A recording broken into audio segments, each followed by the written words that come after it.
Hey y'all, it's K Divine. Sorry, it's kind of like dark. It's like getting ready to rain, I guess. It's kind of been sprinkling off and on. But I just wanted to come on here real quick and say something that may wake somebody up a little bit. I was over here reminiscing about some of my past relationships. And I remember towards the end, or at the end of my last relationship, my ex tried to gaslight me and was like, "Did you ever love me?" And I was thinking, like, no. I don't mean to laugh, and I sound so shallow, but it's like when I dig deeper into it, I didn't love him. I loved the potential of who he could be. I loved what I wanted him to be, who I wanted him to be for me, to me. We were companions, we were not a couple. He wanted somebody that he could go to the movies with and somebody he could smoke with. He wanted a permanent smoke buddy. He wanted a permanent movie person. He wanted someone who was gonna come and clean his house and have his babies and do what the fuck he wanted. He didn't love me either, but it's like when I think about it too, like you gotta see it differently, especially if you're leaving narcissistic relationships. You may say like you love that person, but when you look at it objectively, when you look down deep inside, you didn't really love that person. You loved what you wanted them to be. You loved what they told you they were going to be for you.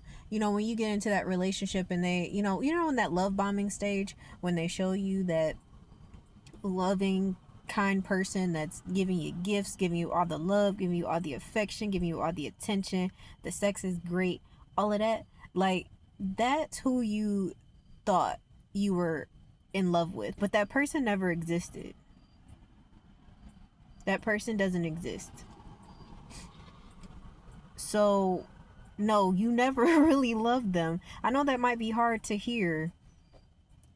I know that that might be hard to comprehend too, and it's not your fault, because in the beginning you thought that you thought that's who that person was. Or sometimes we trick ourselves into believing that the people who we want to be with, we trick ourselves into believing that they are the person that we believe them to be, and a lot of times they're just not. We fall in love with potential too often, and I'm not saying that in your next relationship that person has to be perfect, but they do need to be whole. They do need to be consistent, because the one thing about, these toxic people, about the narcissists, like, they're not consistent. They are good when they're good, and they're bad when they're bad. And healthy relationships aren't like that. Like, healthy relationships go through their ups and downs, but the people, like, the person who you are with is not going to be two different people. They're always going to be who they are with their flaws.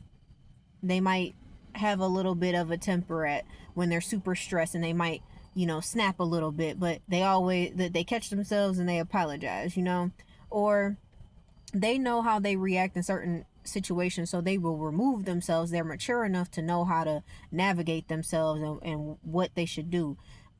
Toxic and narcissistic people will lash out easily. They're easily upset. They don't really care about your feelings or what you got going on. It's always about them and how they feel. So you didn't ever really love that person. No.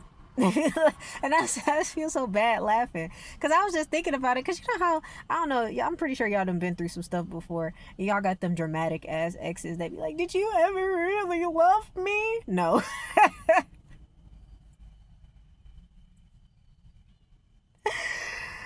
No. I loved who I thought that you could be. I love the version of you that I made up in my head to make me comfortable, thinking that I could somehow convince you to be that person, knowing good and well deep down inside that you can't change nobody. You be thinking that you can help somebody. It's like, I'm not saying that you can't be a helper to somebody and help guide them into a certain direction, but you can't change them. You can show somebody a different side of life. You can show somebody, how to do something differently than they've never done before, but you can't change them. They have to want to change themselves. They have to be already in the process of doing it too. That's another thing you got to understand too. Like, there's only two types of people in this world: people who are working on themselves and people who aren't. There is no in between. There is no in between. I just saw a big lightning bolt. Seeing how far away this storm is. But yeah, there's only two types of people: people who are working on themselves and people who are not. Whatever you're not changing, you're choosing. And when you choose to stay in relationships that are toxic, and you'll even if you're single right now, like, I promise you, like, just go out in public and just watch other couples. And you may not have all the details, but you can tell that a lot of these couples are toxic. Like, a lot of these relationships are real. Like, these are people who are just together because of proximity. Like, they really don't fuck with each other for real. You can tell by the demeanor, by the way they look at each other, by, the energy between them. Like, you can really see it. And it's like, we got to get away from relationships like that. And that's not even just romantic. I'm talking also about platonic relationships, business relationships, co-worker relationships. Like, we gotta get away from these toxic relationships. We gotta get away from partnerships and things of that nature that are just not good for us. The same thing with friendships too. Like, you thought that was your best friend. That bitch never liked you. Ever. Never liked you. They liked what you could do for them. They liked that they could complain to you and that you would listen. They liked that, if they needed something at 2 a.m. in the morning, that you was going to answer the phone, that you was going to answer the door. They liked that you fed them. They liked that you were caring and kind when other people weren't quite as caring and kind. But you also weren't their yes man, and that really didn't sit right with them. You were too real for them. You were too real. They were used to shitty, toxic friends. They're used to friends that are fleeting. They're there one day and they're gone the next. They're used to those types of friendships, and having a real friend was too much for them. So no, you never really liked that person. You liked their potential. You liked the conversations that you had. You thought that y'all was having fun, but really that person was always side-eyeing you.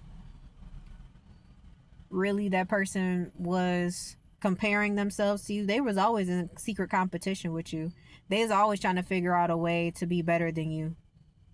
And they even was telling you in little ways. Sometimes, you'd get something new. You'd get a new purse, a new bag or something. They would get something similar. Or say that you got a car and they were in the market to getting another car, and they were talking about something. I was thinking about getting, this type of car, and they described your car. And you're like, that's just like mine. Like, oh, I was wondering why I was so drawn to that one. Because it's just like yours. Because they want to be just like you.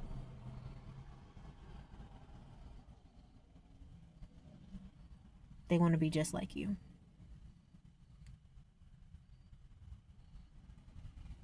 They're jealous. They've always been jealous of you. This is why they ghost you too. Because they can't tell you why. They can't tell you why they don't want to be friends or cool with you no more, but they'll ghost you with the swiftness.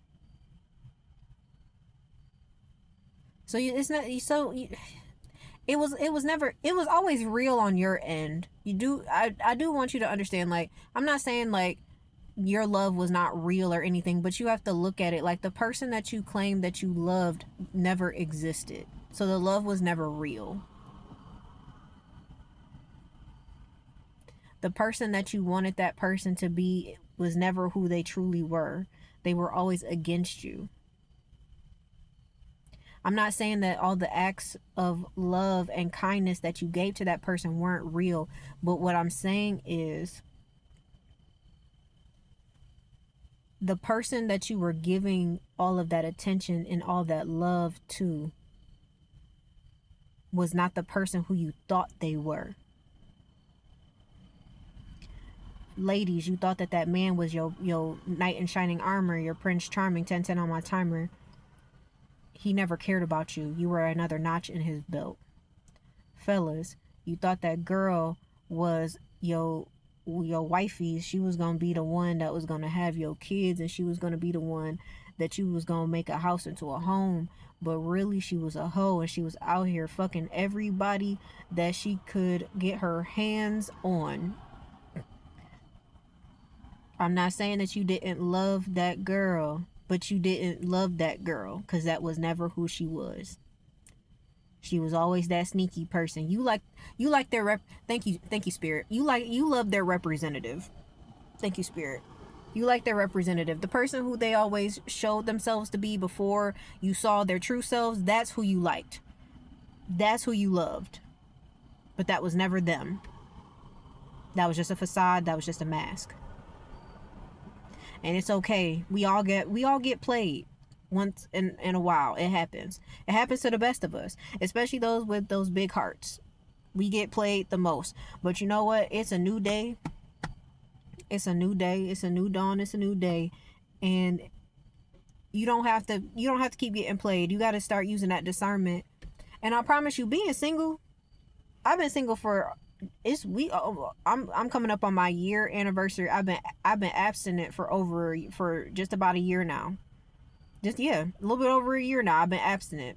One of the best decisions I've ever made in my life. And you just see and think so much clearer without all the bullshit.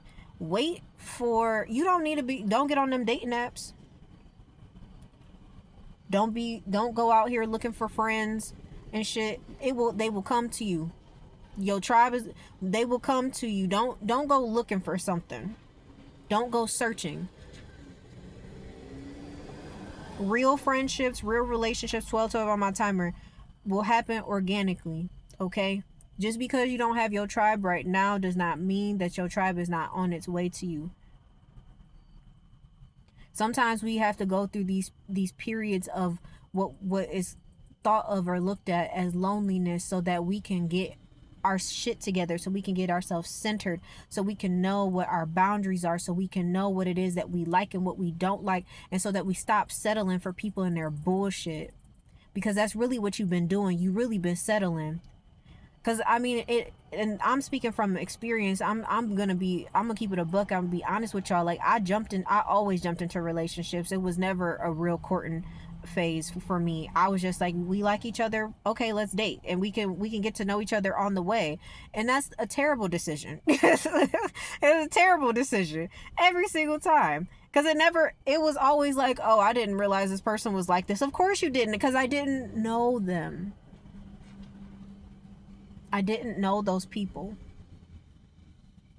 I didn't get to know them. I didn't give myself an opportunity to get to know them. Or I jumped into friendships with people just because, like, oh, well, they're friends with one of my coworkers, and so, like, okay, like, yeah, we could be cool, and not realizing that person is all types of fucked up outside of everything else that they're doing with themselves. Like, the toxicity. I'm gonna share a little story with y'all before I get off of here real quick, just so you understand what I mean. I'm gonna talk about friendships. I had a friend, I'm not gonna say her name, but if she sees this video, she gonna know who she is. Her and I became close because one of her best friends and I used to work together, and me and this person were working at the same job. She had started a few months before me, and when I got there, we had met one time prior to me working at this job. We had met one time, and I kept looking at her, and I was like, I know this girl. I was like, her voice was similar. I was like, I know you, and I could not put my finger on it. And then one day while I was at home, it dawned on me. I was like, I know. And I went to work the next day, and I was like, I've been trying to figure out how I know you. And she was like, me too. And we had figured it out together, and we became like thick as thieves. We were like best friends after that. And even our mutual friend was like, oh, I'm so glad that you guys have each other and all this other stuff. Like, and I was like, oh my God, it's great, you know. But as I got to know this person, I really started to see how backwards a lot of her shit was. She was messing around with this guy that he was toxic. He was one of those little bitch ass boyfriends, like did like female type shit, like slashing tires. He was one of those. Like he would get mad and like slash her tires. He would put his hands on her too. And it's just like, and I'm like, girl, why you put up with that shit? You know. And there were times like I was so worried about her because I was just like, is she too pretty to be out here with these bum ass people acting like this towards her, you know? And so I remember one night he had like did something to her, and I was up because we work second shift, so you know we didn't get off work till 11:30, and I was waiting till like 4 o'clock in the morning for her to come to my house, and she ended up going to somebody else's house, and I was mad, but I was like, all right, well, as long as you're safe. As time went on and our relationship, you know, grew or whatever, she got with another person. This man we ended up finding out that he was married. She moved in with him, and he left her one day while we were at work. He wasn't responding to her text messages, and so she left work early. She got home and saw he took everything out the house, everything. And she had a mental breakdown, and she ended up going to a mental hospital. I ended up having to reach out to her sister and let her know what happened because none of her family was aware of what was going on. So she stayed in the hospital for some weeks, and she moved back in with her mama for a little while. She was getting better. She was kind of still in contact with him, and I was like, please stop talking to him. Like, he was abusive too. He put his hands on her before. Some months went by. They got back together.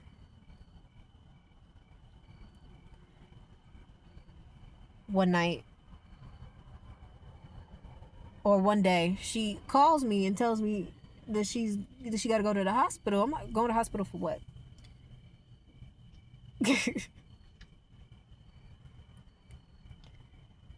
He had beat her. And she was all bloody and shit, and the hospital wasn't really helping her. She ended up coming to my house. I cleaned her up. I got her some clothes. I gave her some food. I got her some cigarettes, or, you know, we smoked cigarettes together at the time. And I don't remember if she stayed the night or not, but I just let her, I let her chill with me,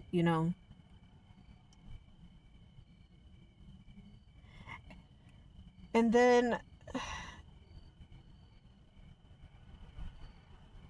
one day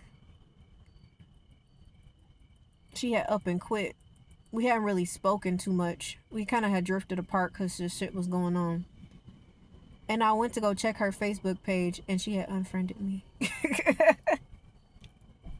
And I was like, after all this shit I did for this bitch. And, I say all that to say, like, you gotta be careful who you put your time and effort and energy to, because these people will drop you. Because it's not like like I said, like, you fall in love with potential. You love their representative, that fun loving person, but it's like, really, this person is fucked up and toxic, and they really are just draining you of your energy, and then they ghost you like you did nothing for them. This shit is real. I'm gonna deep dive into that story a little bit later. I'm gonna do a real story time about her, because that shit needs to be talked about. But I said all that to like just prove to you, like, you can do a whole bunch of stuff for somebody. You can love somebody, You could be there, support them, and all. You know, you could support them. Not to mention, I'm sorry, before I close up that story, I made sure that her job was secure, because when she went to the hospital, I went and made sure that HR knew what was going on with her so that she didn't lose her job. And to the point where her family was like, is she gonna, and I told them, like, I took care of it, it's all good. And they were like, oh my god, Kayla, thank you so much. Like, she wouldn't have kept her job if I wouldn't have jumped into action. And I don't want no pat on the back or no shit like that. Sorry, my cat is on the roof and she's trying to climb up. It is wet and she's falling down. Anyways, you know, she I saved her job. And like I said, I don't want no pat on the back or nothing, but it's just like, a lot of people wouldn't do stuff like that. And it's like, I know y'all got big hearts too, and I know that y'all love people real hard, and it's like to turn around and people just like ghost you and unfriend you and block you and act like you ain't nobody. And she later on sent me a text message out of nowhere like, oh, I put you down as a reference just in case if someone calls. I'm like, whatever, bitch. Like, I didn't say that, but it's just like, you unfriend me and stop fucking with me, not because I did something to you, but because you just a bitch. And then you gonna text me, talk about some, oh, I put you down as a reference. Girl, bye. It's like, people will use you. They don't really care about you. They don't. They'll leave you high and dry. They don't give a damn. And it's alright, y'all. But I love y'all. Y'all didn't really love them, and it's okay. You love their representative. And it's not your fault. And we can all heal. We can all we can all come, and we're gonna all come together, and we're just gonna love on each other, because we don't need that type of energy. I hate that it's so dark, but it is what it is. But I love y'all. I wonder if I can. There it is. I got it. I was like, I wonder if I can get the flashlight on. Here we go. Hi guys. But we're gonna love on each other, and we're gonna keep moving forward, okay? It's your girl K Divine. I'm sorry I turned it on at the last minute, but y'all get to see my face. But it's your girl K Divine. I'll see y'all in the next one. Bye.